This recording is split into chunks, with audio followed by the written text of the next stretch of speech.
가을의 풍성함은 농부들에게만 풍성한 기쁨을 주는 게 아니라 지나가는 나그네들도 그 알곡들이 익어가는 걸 바라보면서 내 인생도 저렇게 익어갔으면 좋겠다라는 소망을 갖게 만들어줍니다. 그런 의미에서 자연은 언제나 우리에게 영원한 위대한 스승이 된다는 사실을 우리는 깨닫고 살게 되는 거죠. 왜 우리 믿는 성도들이 영적으로 성숙해져야 하는지 익어가는 곡식들을 바라보면서 느끼지 못하고 깨닫지 못한다면 미성숙한 나 때문에, 익어가지 못하는 나 때문에, 잎사귀만 무성한 무화과 나무 같은 나 때문에 얼마나 많은 영혼들이 힘들고 어려워할까를 생각하며 살 줄 아는 그런 성도가 되길 원하고, 이 가을에 들녘에 익어가는 풍성한 곡식들을 바라보면서 하나님, 나도 영적으로 익어가길 원합니다. 성숙해지길 원합니다.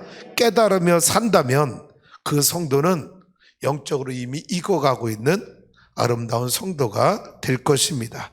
복음성가 가사 있죠? 우린 늙어가는 것이 아니라 조금씩 익어가는 것입니다. 그런데 제가 이 음을 잘 모르겠어요.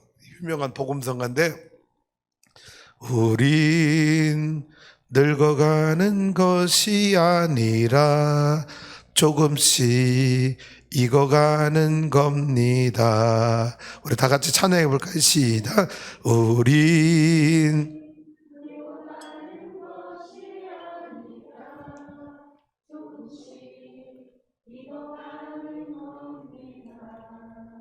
할렐루야. 역시 여러분이 복음성가는 여러분이 잘 부르는 것 같아요. 우리 옆에 있는 성도님 한 번 더 읽어갑시다. 인사 나눕시다. 잘 익어갔으면 좋겠습니다. 하나님과 이스라엘과의 언약적 관계가 언제 맺어졌는가? 다 같이 한번 읽어볼게요. 제가 할게요. 방송적으로 조금은 집사님 쉬어주세요. 제가 컨트롤할게요. 기다리세요. 시작. 아브라함을 부르심 언약관계. 아브라함을 부르심으로 시작된 하나님과 이스라엘 백성들과의 언약관계는 자랑스러운 선민사상을 갖게 되었고, 유일신 하나님만을 섬기는 강력한 민족 종교를 낳게 되었다. 네, 하나님과 이스라엘 백성들과의 언약관계가 처음 시작은 아브라함부터 시작되었잖아요. 그래서 유대인들은 두 가지 자랑을 갖게 되어서, 하나는 우리가 하나님으로부터 먼저 택함받은 선민사상이라고 하는 이 자부심이 굉장했고, 이 선민사상에 더불어서 우리는 하나님만 섬기는 나라다, 하나님의 특별한 사랑을 받은 민족이다라고 하는 유대교라고 하는 민족 종교를 갖게 되는 그런 자부심을 가진 민족이 바로 이스라엘 백성들, 유대인들이라는 사람들입니다. 그런데 하나님이 이스라엘 백성들을 여러분 먼저 택했을 뿐이지, 하나님이 이스라엘만의 하나님 되길 원하신 게 아니라 이스라엘 백성들을 하나님을 잘 섬기는 모델 국가를 만들어서 전 세계 모든 백성들이 다 이스라엘 백성들처럼 하나님을 섬기는 나라가, 하나님의 사랑과 구원을 받는 나라가 되길 원해서 이들을 먼저 택해서 모델로 만들려는 것 뿐이었지, 하나님이 이스라엘 백성들만의 하나님이 되기를 원하시지 않으셨다라는 거죠.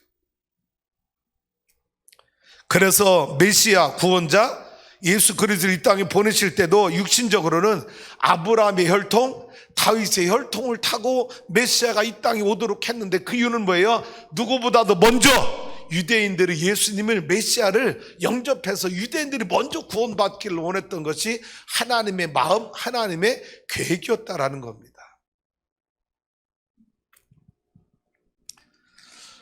만약에 예수를 구원자로 유대교인들이 예수를 구원자로 받아들이게 되면 유대 종교 지도자들은 자기들이 설 자리가 없다라고 판단했을 것입니다. 두 가지죠. 하나는 예수님이 이 땅에 오셔서 복음 전할 때 유대 종교 지도자들에 대해서 우호적이었습니까? 절대 우호적이 아니었다라는 거죠.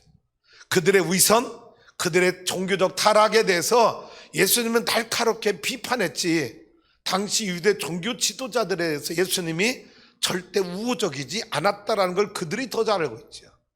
또 하나는 예수님에게 누가 있었어요? 그를 따르는 사도들, 12사도들이 항상 예수님 곁에 포진하고 있었습니다. 그러니까 유대 종교 지도자 입장에서 자기들이 예수님을 구원자로 인정하도 자기들이 설 자리가 없다는 건 뻔한 것이니까 결국 메시아에 대한 유대 종교자 지도자들의 최종 선택은 바로 이런 것들이었다는 것. 첫째는요, 예수를 십자가에 처형, 네, 십자가에 처형해버려, 없애버리는 거예요. 두 번째는요, 예수의 제자들을 핍박, 네, 예수들이 예수의 복음을 전하지 못하고 계속 핍박하는 일을 할 수밖에 없었고, 세 번째는 초대교회를 무너뜨리는 것, 초대교회를 무너뜨려서 예수님의 복음이 이 땅에 흔적이 남아있지 않도록 하는 것이 유대교회의 사명이었어요. 그래서 뭐를 지켜내야 돼요? 유대교를 유대교. 지켜내는 것. 유일한 종교인 유대교를 지켜내야 된다고 생각했던 거죠. 사실 여러분, 이 일대로 모든 일이 다 진행되었어요. 그럼 이 땅에 초대교회가 없어져야 되고 예수의 복음이 없어져야 되는데, 놀라운 일은 이런 엄청난 유대교의 공격과 핍박 앞에도 교회가 초라하게 사라진 것이 아니라 오히려 더 강력한 복음으로 전 세계에 예수 그리스도의 복음을 충만하게 전파하는 능력 있는 교회가 된 줄로 믿습니다.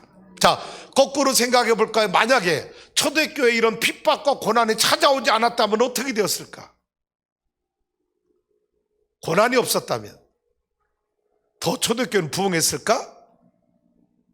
절대 그렇지 않았을 거라는 거죠. 그래서 오늘 예수 믿는 저와 여러분이 왜 예수 믿는데 나에게 고난이 찾아왔어요? 왜 시련이 환난이 찾아왔어요? 그것은 하나님의 은혜와 축복을, 사랑을 더 깊이 체험할 수 있는 놀라운 축복의 통로라는 사실을 우리는 부인할 수가 없다라는 것입니다. 초대교회가 부흥한데요, 사도행전 가지고 쭉 설명해 볼게요. 그냥 들어만 주세요. 사도행전 1장. 제가 컨트롤할 수 있게 도와주세요. 목사님, 제가 할게요.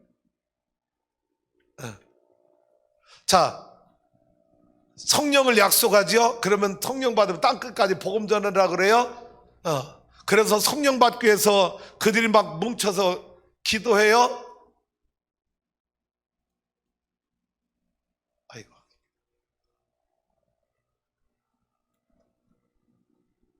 아니, 집사님, 제가 컨트롤하게 그냥 놔두세요. 여기는. 네, 오늘은 좀 안 되고 있어요, 지금. 네? 또 하나도 안 되고 있어요. 안 돼? 안 되고 있는데 넘어가고 있어요. 넘어가고 있어? 주여.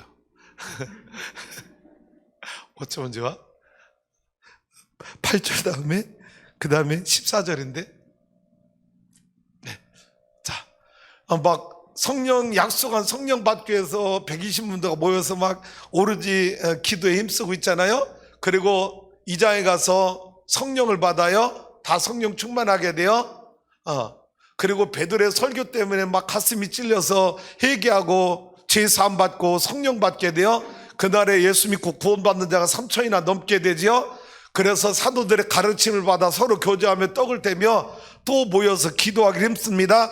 하나님을 찬미하고 백성들에게 칭송을 받으니까 날마다 구원받는 수를 더하게 하죠. 그런 능력 가운데 안전뱅이를 일으킵니다. 그리고 베드로의 설교 때문에 여러분 수많은 핍박과 고난이 있지만 또 5,000명이나 예수 3,000명에서 2,000명이 더해져서 5,000명이나 예수 믿는 구원받는 역사가 일어나죠. 그러면서 감옥에 갇혀있던 이들이 재판관들에게 복음을 전합니다. 다른 이로서는 구원을 얻을 수 없나니 천하인간에 구원을 얻을 만한 다른 일을 우리에게 주신 일이 없느니라. 오히려 재판받는 과정에서 예수의 복음, 예수의 구원을 증거하고 있어요. 협박을 당하죠. 그런데 뭐라고 말해요? 우리가 너희 말을 듣는 게 옳으냐? 하나님의 말씀을 듣는 게 옳으냐? 우리는 보고 들은 걸 전하지 않을 수 없노라. 그래서 그들이 풀어져 석방 해방되어서 모인 제자들이 가서 재판정에 있었던 얘기 나누면서 함께 기도할 때 또 성령 충만 받죠. 말씀으로 무장하게 되죠. 그러면서 복음을 전할 때 수많은 환자들이, 병자들이 다 치료받는, 다 나음받는 역사가 일어나게 됩니다. 그리고 또 투옥당하죠. 이번엔 채찍을 맞고 풀려나요. 그런데 그들이 풀려나서 뭐예요? 집에 있든지 성전에 있든지 예수가 그리스도임을 전파하기를 그치지 아니하니라. 할렐루야. 그러면서 지난주 말씀이었어요. 6장 7절 말씀 다 같이 읽어봐요. 시작. 하나님의 말씀이 점점 왕성하여 예루살렘에 있는 제자의 수가 더 심히 많아지고 허다한 제사장의 무리도 이 도에 이 복종하니라. 말씀을 다시 한번 여러분 마음속에 새겼으면 좋겠어요. 뭐냐? 초대교회가 부흥하는 원인을 잘 알아야 돼요. 수많은 핍박과 여러분 시련이 있었지만 그들은 포기하지 않고 하나님 말씀을 전하게 되는데 초대교회가 왜 부흥하게 되는지를 알아야 돼요. 하나님의 말씀이 그들 안에 점점 왕성해졌다는 거예요. 이것을 뭐라고 표현했어요? 따라서 합니다. 질적인 성장, 질적인 성장, 영적인 성장. 영적인 성장. 할렐루야. 우리 성도들의 저와 여러분의 믿음이 하나님의 말씀으로 잘 자라나야 내 안에 영적인 성장, 질적인 성장이 일어나 그 다음에 예루살렘에 있는 제자의 수가 심히 많아지는 양적인 성장이 따라온다라는 거예요. 질적인 성장이 없이 양적인 성장은 절대 오지 않는다는 걸 우리는 명심해야 돼요. 할렐루야. 왜 이 말씀을 드리는 거예요? 우리가 삼성전을 짓고 내년이면 어느 땐가는 새 성전에 가 예배드리겠죠? 지금 성전보다 여러분 2배 이상 규모가 크잖아요. 그러면 나와 여러분이 영적으로 성장하지 아니하고 질적으로 우리가 성장하지 않고 새 성전 가면 하나는 우리에게 양적인 성장을 체험하지 않게 하신다는 거예요. 지금 이 모습 이대로 가면 거기 가도 이 모습 이대로라는 거예요. 그래서 나와 여러분이 제자 훈련 받아야 되고 기도해야 되고 큐티 생활해야 되고 하나님의 말씀을 붙들어야 되는 거예요. 할렐루야. 여러분의 영혼이 잘 익어가야 새 성전에 가서 하나님이 보내주는 수많은 영혼들을 담을 수 있는 믿음의 그릇을 가지고 와야 하나님 우리에게 부어주시는 여러분 양적인 성장을, 질적 성장을 이룬 나와 여러분을 통해서 경험하게 하시고 체험하게 하시는 줄로 믿습니다. 오늘 그런 믿음의 사명을 감당하는 추수하는 교회 성도가 되길 원합니다. 오늘 이 찬양을 함께 하나님 앞에 올려드리면서 나와 여러분이 복음의 전사가 되길 원합니다. 박수하며 찬양합시다. 복음 들고 산을 넘는 자들의 발길 아름답도다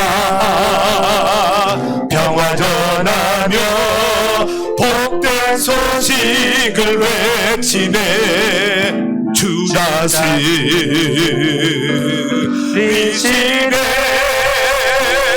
주다스리시네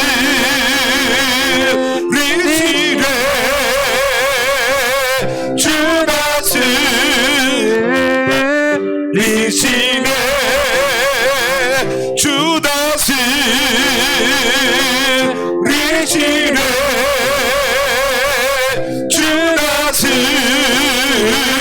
주다스리시 복음 들고 산을 넘는 자들의 발길 아름답도다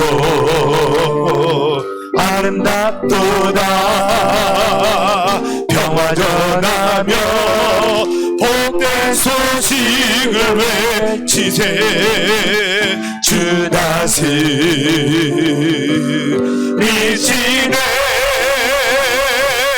주다스리시네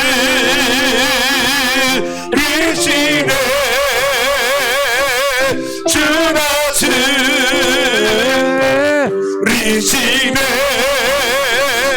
주다스리시네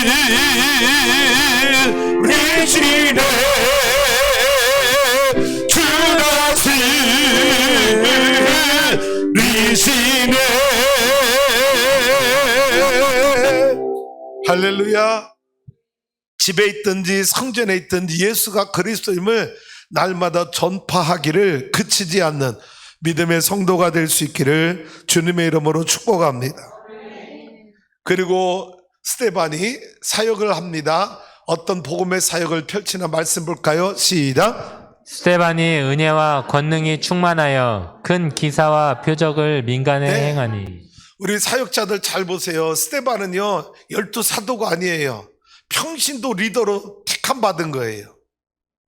그런데 스데반이 사역할 때 보면 항상 따라오는 단어가 있어요. 성령이 충만하고 은혜가 충만하니. 할렐루야. 오늘 나와 여러분이 하나님 앞에 쓰임 받으려면 항상 성령 충만하고 은혜 충만을 유지해야 될 줄로 믿습니다. 그때 어떤 일이 벌어졌어요? 큰 기사와 표적이 민간에 나타나는 거예요. 그런데 스데반이 행한 이 큰 기사와 표적이 예수님이 행한 표적 기사, 제자들이 행한 표적 기사와 동일한 표적들이라는 거죠. 할렐루야. 오늘 하나님이 우리 교회 평신도 가운데도 이렇게 쓰임받는 은사를 받는 성도가 일어나기를 주님의 이름으로 축복합니다. 주의 종, 목회자만 이런 사역을 하는 게 아니라는 거예요. 평신도 집사인 스데반 집사도 이 사역을 감당하고 하나님이 은사를 부어주신 줄로 믿습니다. 자, 어떤 자들과 논쟁을 벌이느냐? 자유민들, 다시 말하면 히브리파 유대인들이 아니라 헬라파, 이방 땅에서 살다 돌아온 그들끼리 모이는 희당이 있어요. 하나님을 예배하고 말씀을 배우는 그 희당에서 스데반 집사가 헬라파 유대인들과 논쟁을 벌입니다. 그런데 다 같이 읽어보죠. 시작. 스데반이 지혜와 성령으로 말함을 그들이 능히 당하지 못하여. 네, 누가복음 21장 15절 하나님 말씀 주셨죠. 뭐라고요? 너희가 나가서 복음을 전할 때 대적자들이 능히 너희를 대적하지 못하도록 하나님 너희에게 구변과 지혜를 주셨느니라. 할렐루야. 대적자들이 대항하거나 변박할 수 없는 구변과 지혜를 주셨다라고 하나님 말씀하시는 거예요. 그 수많은 헬라파 유대인들이 이 스데반 집사 한 사람과 복음에 대해서, 구원에 대해서, 예수에 대해서 논쟁을 벌이는데 누구도 당해내지 못하더라는 거예요. 하나님이 여러분에게 그런 구변을 주시고 그런 지혜를 주셔서 세상에 나가 전도할 때에 세상 사람들 질문에 막히지 아니하는 하나님의 지혜 말씀을 선포할 수 있는 무장을 하는 성도가 되기를 주님의 이름으로 축복합니다. 그런데 이기지 못하니까 어떡하느냐? 거짓 증인들을, 사람들을 돈으로 주고 매수합니다. 사람들을 매수해 말하게 하는데 어떤 모함을 하느냐? 스데반이 모세와 하나님을 모독하는 말을 하고 다닌다라고 떠들게 만드는 거예요. 그래서 붙잡혀 갑니다. 그래서 이 거짓 증인들 때문에 이제 신문을 당하는데 거짓 증인들이 뭐라고 또 증언해요? 이 사람들이 이 거룩한 곳, 예루살렘 성전을 말하는 거예요. 거룩한 곳과 율법을 거슬러 말한다. 모세의 율법을, 우리가 이 율법을 얼마나 귀중히 여기는데 이 율법을 거슬러 말하고 있다라고 스데반의 복음을 폄훼하고 거짓 증언으로 공격을 하고 있는 것이라는 거예요. 그러면서 뭐라고 말해요? 이 스데반 집사의 복음에 이런 말이 있다는 거죠. 나사렛 예수가 이 성전을 넣고 예루살렘 성전을 넣고 모세가 우리에게 전하여 준 이 율법을 고치겠다고 떠들고 다녔다. 그래서 스데반 집사가 유대인들한테 신성 모독죄로 걸려들도록 이 거짓 증인들을 데리고 스데반 집사를 공격해 오고 있었다라는 겁니다. 자, 우리 성도님들, 유대인들에게, 특별히 예루살렘 사람들에게 솔로몬 예루살렘 성전은 어떤 의미가 있을까요? 이스라엘 온 민족들이 1년에 3번 절기를 지내러 다 예루살렘에 모여들어야 돼요. 자기 집에서 소, 염소, 양 가지고 못 옵니다. 왜? 가지고 오다 흠이 생기면 먹이지 못하고 흠이 생기고 쩔뚝발이가 되면 제물로 못 받잖아요. 안 받잖아요. 그러니까 이 성전에 와서 소도 사야 되고 제사장들이 판매하는 양도 염소도 다 여기서 사서 제사를 드려야 되는 거예요. 다시 말하면 이 예루살렘 성전은요, 예루살렘 거민들에게는 자기들의 목줄이고 생명줄이고 밥줄인 거예요. 그러다 보니까 성전에서 일하는 제사장은 물론이고 예루살렘 모든 거민들은 이 예루살렘 성전 때문에 먹고 사는 거예요. 그러다 보니까 성전이 우상이 된 거예요. 이 성전에서 하나님 살아계신 하나님을 예배하고 하나님을 찬미하고 그 하나님의 살아계신 말씀을 선포하고 이건 아무것도 온데간데 없이. 그러니까 예수님이 성전에 들어가서 장사하는 사람들 다 엎은 이유가 기도하는 집이 돼야 되고 말씀의 집이 돼야 될 이 성전을 너희들 먹고 사는 방편으로 다 만들어버린 이 성전을 예수님이 3일 만에 내가 헐어버리겠다, 3일 만에 다시 짓겠다고 말씀한 이유가 유대인들에게 이 성전이 우상이 되어버렸고 모세가 준 율법이 우상이 되어버린 거라. 그래서 그런 유대인들의 잘못된 영적 무지와 잘못된 신앙에 대해서 스데반이 설교한 내용을 가지고 오히려 스데반을 신성모독죄로 고발하고 있다라는 거지요. 그런데 스데반의 얼굴이 어떻다는 거예요? 다 같이 읽어봐요. 시작. 공회 중에 앉은 사람들이 다 스데반을 주목하여 보니 그 얼굴이 천사의 얼굴과 같더라. 스데반이 어떻다고 시작했죠? 은혜가 충만하고 성령이 충만하고. 우리 사랑하는 성도님들, 여러분의 얼굴이 가장 은혜로울 때가 언제든가요? 얼굴 안 보고 사시나요? 저는 일주일 내내 제 얼굴을 꼭 봐요. 언제 특히 봐요? 엘리베이터 탔을 때 엘리베이터에 거울 있잖아요. 안 볼래도 보게 되더라고요. 근데 저는 제 얼굴에 가장 은혜의 꽃이 피었을 때가 언제인지 아세요? 주일날 모든 사역을 마치고 제가 사택에 올라가려고 엘리베이터 탔을 때 그때 제 얼굴 보면 나도 내 얼굴이 아닌 것처럼 느껴지는 가장 은혜로운 하나님 앞에 오늘 거룩한 주님의 날 내가 맡겨진 사명, 내 책임, 내 사역을 잘 감당했다고 하는 막 이 기쁨, 이 은혜가 내 마음에 충만하다 보니까 여러분 주일날 모든 사역을 끝나고 사택에 올라갈 때 육신적으로는 피곤하지만 내 얼굴은 가장 은혜의 꽃이 피어있는 걸 제 스스로가 느끼게 되더라는 거죠. 우리 성도 여러분, 여러분이 세상에 나가 살 때 여러분의 얼굴이 이웃 사람들이 여러분의 얼굴을 바라보고 아니 누구 엄마 어떻게 얼굴이 이렇게 천사처럼 환해? 아니 어떻게 천사처럼 밝을 수 있어? 그러면 여러분 그때 뭐라고 말해야 돼요? 화장품 좋은 거 써서 그래. 남편이 잘해줘서 그래. 그렇지 말고요. 내 안에 예수님이 계셔. 내 안에 예수님이 계셔. 그렇게 말할 수 있는 성도가 얼마나 될까? 내 안에 예수님이 계셔. 고백해 볼까요? 내 안에 예수님이 계십니다. 내 안에 예수님이 계십니다. 할렐루야. 내 안에 예수님이 계십니다. 우리 좌우 있는 성도님하고 인사 나눠볼까요? 권사님의 얼굴을 배운 즉 주님의 얼굴을 본 것 같습니다. 시작. 너무 어렵지요? 쉽게 해볼게요. 권사님의 얼굴이 천사 얼굴을 닮았어요. 시작. 천사 얼굴 만들어 봐요. 마스크 써서 잘 안 되나요? 자, 그리고 스데반 집사는 이제 7장에서 긴 설교를 하게 됩니다. 자, 스데반의 설교 한번 볼게요. 자, 5 대지로 설교가 요약이 됩니다. 첫 번째 설교는 스데반이 유대인들에게 아브라함에 대해서 설교합니다. 자, 왜 스데반이 유대교인들에게 아브라함에 대해서 설교할까? 제일 먼저 잘 들어보세요.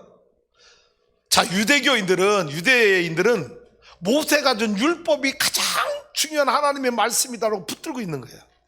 심지어는 율법을 잘 행해야 구원받는다라고 생각을 하고 있는 거예요. 그런 그들에게 스데반은 모세를 먼저 얘기한 게 아니라 아브라함을 먼저 얘기하는 겁니다. 왜? 아브라함은 모세가 있기 전에 아까 말씀드렸죠? 이스라엘 백성과 하나님이 언약을 맺을 때 누구로부터 시작되었다? 아브라함으로부터 시작되었다라는 거예요. 그러니까 모세에게 율법을 주기 전에 하나님은 우리 이스라엘 백성들과 아브라함을 통해서 하나님은 언약을 맺었습니다. 그런데 그 아브라함은 율법이 있기 전에 사람입니다. 그러면 유대인들이요, 당신들이 율법으로 구원받는다는 이 말은 그러면 아브라함에게 어떻게 적용되는 겁니까? 아브라함 율법이 없을 때 하나님 앞에 믿음으로 율법을 받은 사람입니다.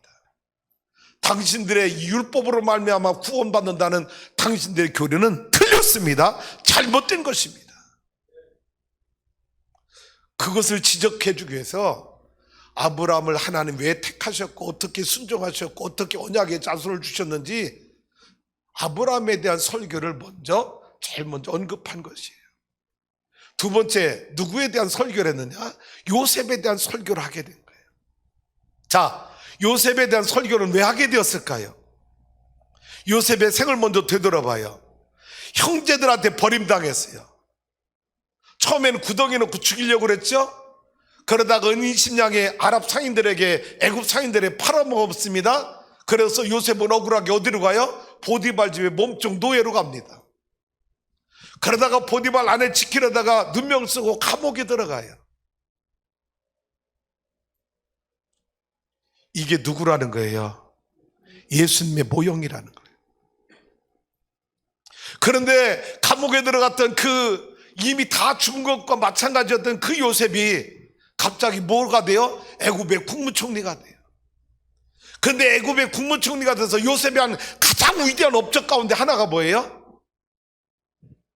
가나안 땅에서 굶어 죽을 자기 이스라엘 동족들, 자기 여러분 야곱의 72 형제들이 애굽 땅에 와서 구원받게 되는 역할을 이 요셉 때문에 자기 민족이 구원받게 되는 거예요.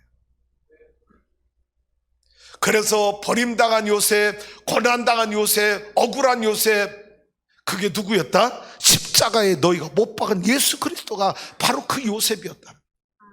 근데 그 요셉이 어떻게 됐다고요? 애굽의 국무총리가 되더니 자기를 버린 그 민족을 구원하는 지도자가 되었다라는. 당신들이 십자가에 못 박아 죽인 예수가 바로 당신들의 구원자가 됐다. 그래서 요셉에 대한 설교를 여러분 스데반 집사가 두 번째 하게 된 거예요. 그리고 나서 모세에 대한 설교를 하게 됩니다. 자, 모세에 대한 설교를 왜 하게 되느냐? 잘 들어보세요. 저를 봐세요. 성경 보지 마 오늘은. 여러분이 모세를 존경하지요? 나도 모세를 존경하는 사람입니다. 그런데 여러분 잘 보세요. 여러분은 모세가 준 율법, 그리고 모세가 40년 동안 이스라엘 우리 조상들을 애굽에서 400년 종살해야 되는 우리 민족을 구원해서 출애굽해서 가나안 들어가게 한 능력의 지도자라고 여러분은 모세를 우상화하고 있습니다. 그리고 모세가 하나님께로부터 받은 이 율법을 우상화하고 있습니다. 그건 잘못된 신앙입니다. 나도 모세를 존경합니다. 그러나 모세가 인간적으로 우상화되는 것, 모세가 준 율법, 하나님이 주신 말씀인데 왜 모세를 우상화하는지, 그리고 왜 이 율법이 우상화되어야 되는지, 그건 잘못된 신앙이고 영적인 무지에 해당하는 것입니다.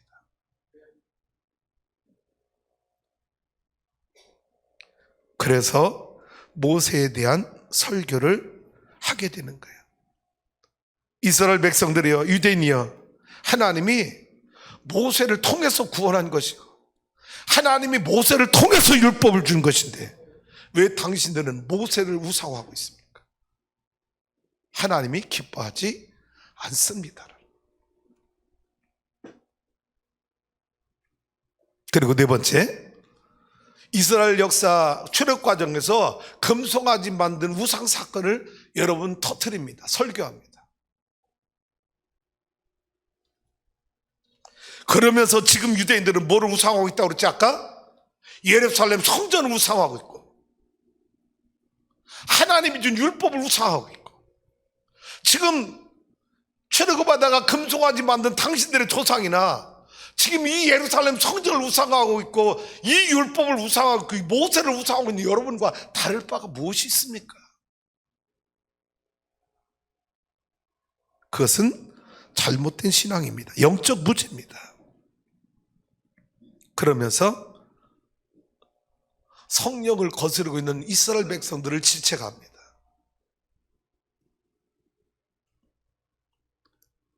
유대인들이여, 당신들은 겉으로는 하나님을 경배하고 유일신 하나님을 섬긴다고 말하면서 겉으로는 보면 다 신본주의 신앙, 하나님을 잘 경외하고 섬기는 것 같은데 속으로는 다 인본주의 신앙이 깔려있어요.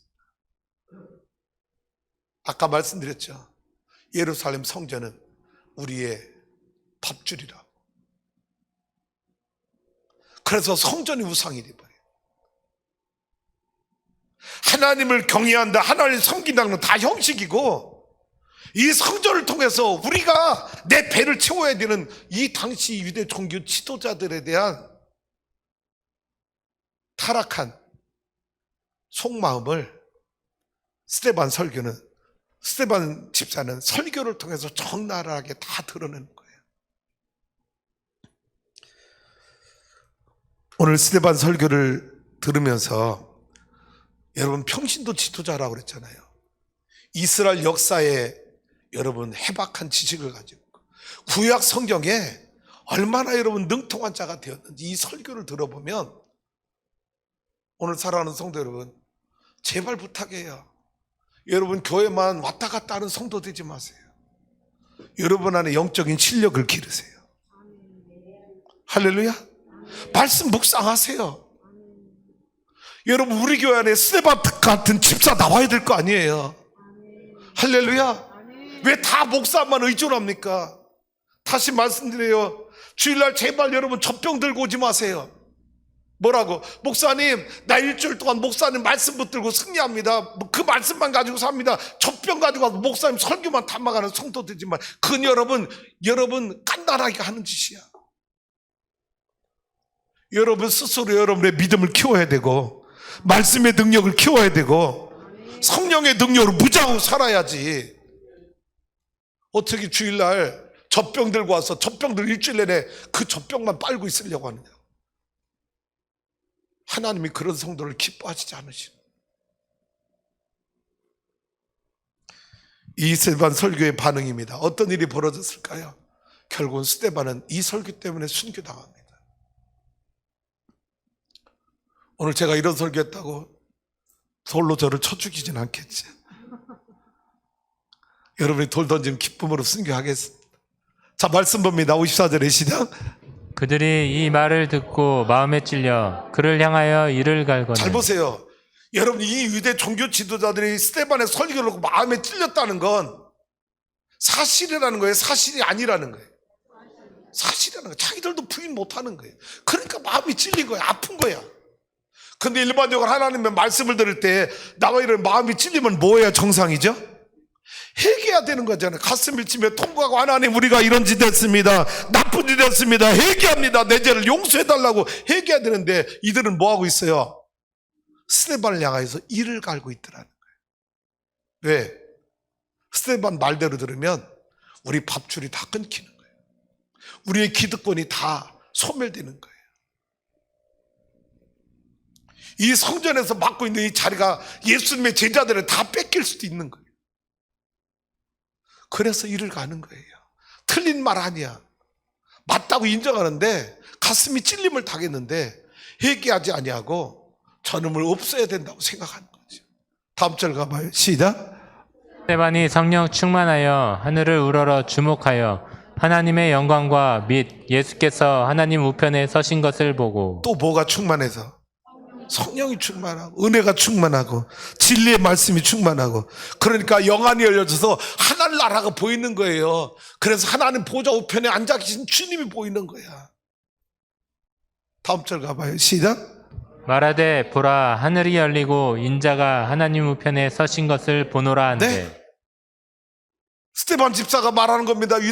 타락한 유대 종교지들에게, 여러분이요, 지금 내 눈에 하늘문이 열리고 있습니다. 하나님 보좌 우편에 주님이 앉아 계신 것이 보입니다. 근데 누구는 못 보는 거예요? 율법 학자고 율법 선생이고 율법 전문가고 그렇게 하나님을 경외하고 하나님 거룩한 하나님을 섬긴다는 유대 종교 지도자들은 하늘문이 안 보이는 거야. 안 열리는 거야. 왜? 성령 충만하지 않으니까. 은혜 충만하지 않으니까. 탐욕에 눈이 어두운 유대 종교 지도자들에게는 하늘문이 열리지 않는 거예요. 다음 절 가봐요. 시작. 그들이 큰 소리를 지르며 귀를 막고 일제히 그에게 달려들어 이 장면을 여러분 연극이라고 생각하고 드라마라고 생각하고 한번 해봐요. 제가 먼저 설교할게요. 잘 들어요. 유대 종교 지도자들이요, 지금 하늘문이 열리고 있습니다. 하나님 보좌 우편에 여러분이 십자가에 못 박아준 예수가 하나님 보좌 우편에 앉아 계신 것이 내 눈에 보입니다. 막 그랬더니 여러분이 유대 종교 지도라고 생각하고 말해봐. 아니 여기 큰 소리면 뭐 했어요? 막 큰 소리면 시끄러워, 잔소리하지 마. 자기 키를 막고 소리치면서 그에게 일제히 달려들어서 무슨 짓 하나 보세요. 시작. 성 밖으로 내치고 돌로 칠세 증인들이 옷을 벗어 사울이라 하는 청년의 발 앞에 두니라. 네, 성에서는 살인죄를 저지를 수 없으니까 성 밖으로 끌고 나가서 돌로 쳐 죽이기 시작합니다. 그런데 이때 스데반의 순교하는 현장에 누가 있었다고요? 사울이라는 청년이 그 현장을 목격하고 있다.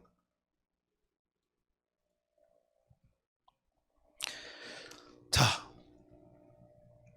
이때 스데반이 뭐라고 말하세요? 시작.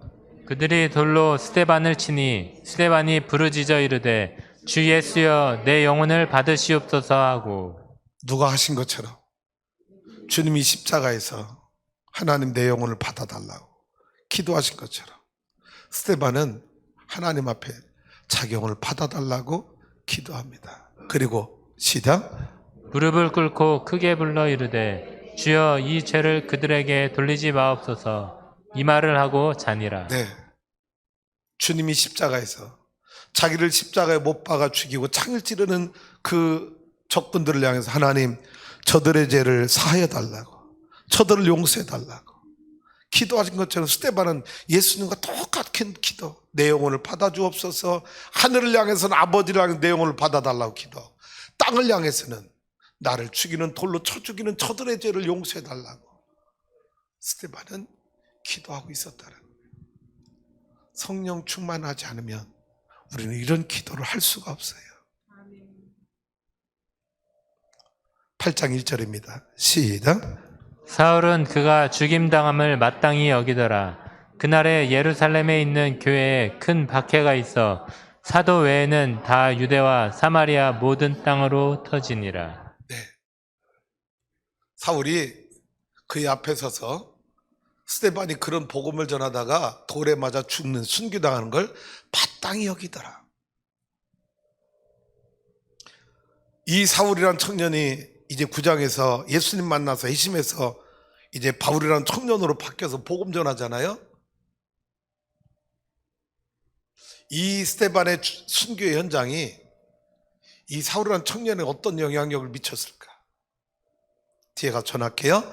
자, 그래서 스데반 선교사는, 스데반 집사는 기독교 최초의 순교자가 돼요. 예수님의 12제자 가운데 순교자가 먼저 나온 게 아니라 7집사 가운데 하나, 평신도 지도자였던 스데반 집사가 첫 번째 희생제물 순교자가 된 것이죠.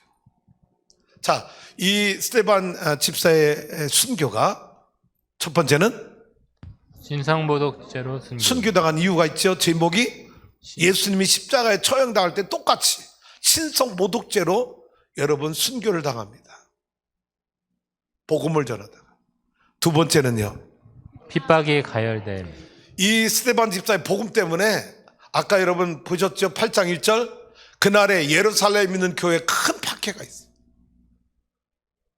자, 1차 핍박은 복음 전하던 베드로와 요한을 옥에 가두고 풀어주는, 겉바가 위협 주고 풀어주는 일이었어요.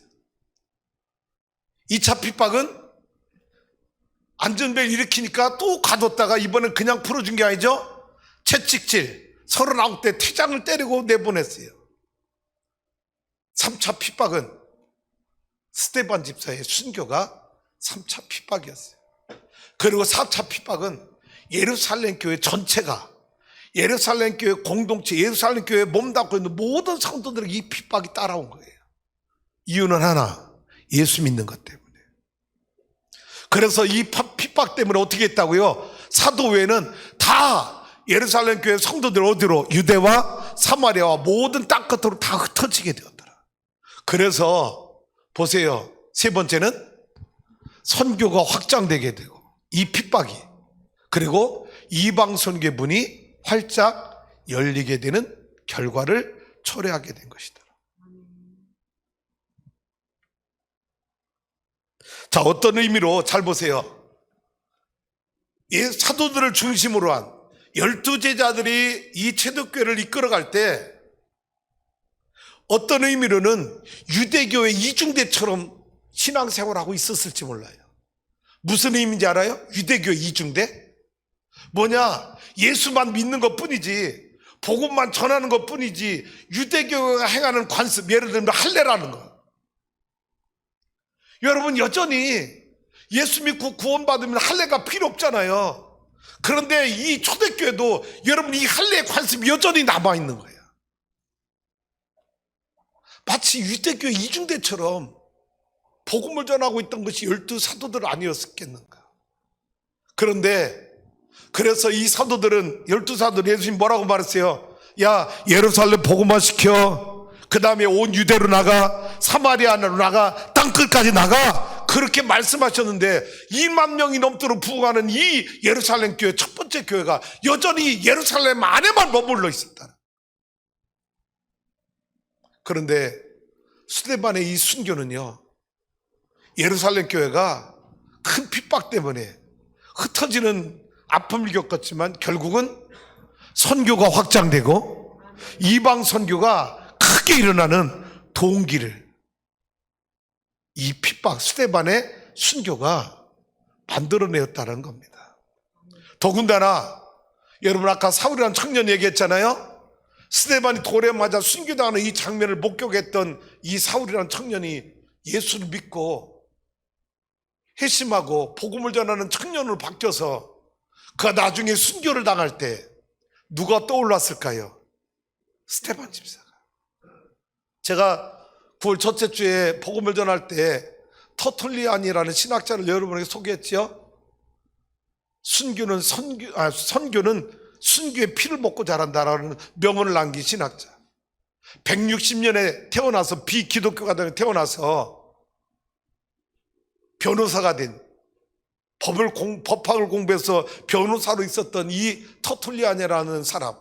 그런데 그가 언제 예수 믿게 되었다고요? 195년에 35살 때 수많은 초대교회 성도들이 로마의 권력 앞에 여러분 타협하지 않고 끝까지 예수님만이 우리의 주님이십니다, 예수님만이 우리의 주님이십니다, 그 믿음을 지켜내기 위해서 그 자리에서 한순간만이라도 나 예수 안 믿습니다, 로마 황제가 나의 주님입니다라고 고백하면 다 살아나는데, 초대교회 성도들이 이 순교 현장에서 예수를 부인하지 않고 끝까지 죽음의 길을 가는 거예요. 찬송하며 가고 스데반과 같이 천사의 얼굴을 하며 여러분 천국을 가는 그 모습을 바라보고 충격을 받아서 이 터툴리안의 사람이 예수님을 믿게 되었다라고 말했죠.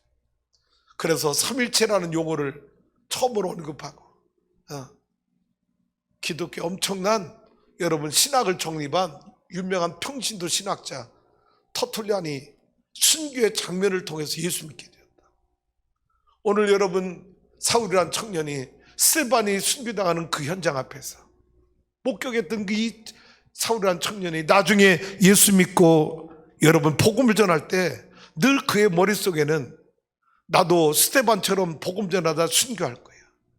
그 영상이 한순간도 떠나지 않았잖아요. 갈라디아서 2장 10절 시작. 내가 그리스도와 함께 십자가에 못 박혔나니 그런즉 이제는 내가 사는 것이 아니요 오직 내 안에 그리스도께서 사시는 것이라. 이제 내가 육체 가운데 사는 것은 나를 사랑하사 나를 위하여 자기 자신을 버리신 하나님의 아들을 믿는 믿음 안에서 사는 것이라. 내가 천국 가면 사도 바울한테 왜 그러냐고 묻고 싶은 게 있어. 바울 선생님, 좀 말씀을 기록할 때 짧게 기록하지. 이렇게 복잡하게 무슨 말인지 말이야. 어? 길게 기록해놨는지. 내가 그리스도와 함께 십자가에 못 박혀 죽었나니 그런즉 이제는 내 안에 내가 산 것이 아니라 오직 그리스도 예수께서 사신 것이라. 이제 내가 사는 것은 나를 사랑하사 나를 위하여 자기 몸을 버리신 하나님의 아들을 믿는 믿음 안에 사는 것이라. 목사니까 이렇게 외우지.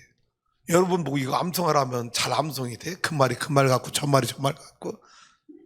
쉬워. 그런데 뭐냐? 따라서요. 나는 죽고 예수만 살게 하옵소서. 그 말이야, 이 말이. 이렇게 어렵게 써놨어. 그래서 내가 천국 가면 바울한테 꼭 따지고 싶어. 왜 이렇게 복잡하게 썼냐? 그냥 쉽게 써놓으면 돼요. 주님, 나는 죽고 내 안에 예수만 살게 하여 주옵소서. 그렇게 써놓으면 간단하잖아.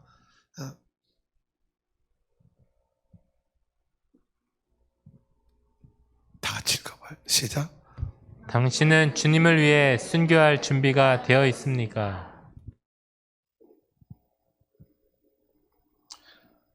여러분이 저에게 물어볼래요? 목사님은 주님을 위해 시작.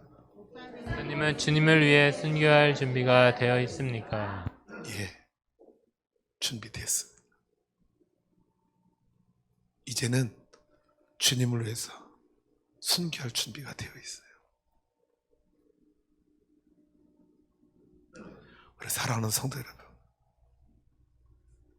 여기서 순교는 복음 때문에 당장 여러분의 생명, 육신의 생명이 끊어지는 걸 말하는 게 아닙니다. 여러분이 주님의 복음이 살아나고 빛나게 하기 위해서, 하나님의 나라가 건강 왕성하게 회복되게 하기 위해서 여러분이 순교할 영역이 뭔가? 여러분의 욕심, 여러분 안에 탐욕, 질투, 고지,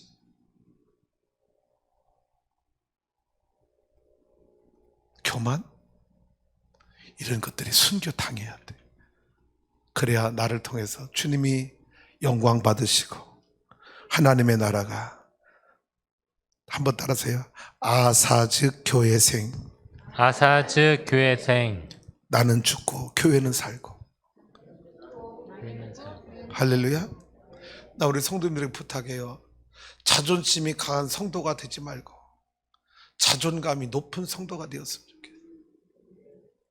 자존심이 강한 성도가 되지 말고 자존감이 높은 성도가 됐으면 좋겠어요. 할렐루야. 그래서 오늘 이 마지막 시대에 나와 여러분이 순교자처럼 주님을 위해서, 교회를 위해서, 복음을 위해서 순교할 믿음을 가지고 산다면 하나님이 우리 교회를 이 마지막 시대에 하나님이 기뻐하시는 거룩한 교회로 쓰임받게 하실 줄로 믿습니다. 한번 두 손 들고 고백할까? 주여, 내가 순교자가 되겠나이다. 내가 순교자가 되겠나이다. 순교의 삶을 살겠나이다. 순교자의 삶을 살겠나이다. 우리 찬양 함께 올려드리고 우리 결단 기도하고 오늘 예배를 마치도록 하겠습니다.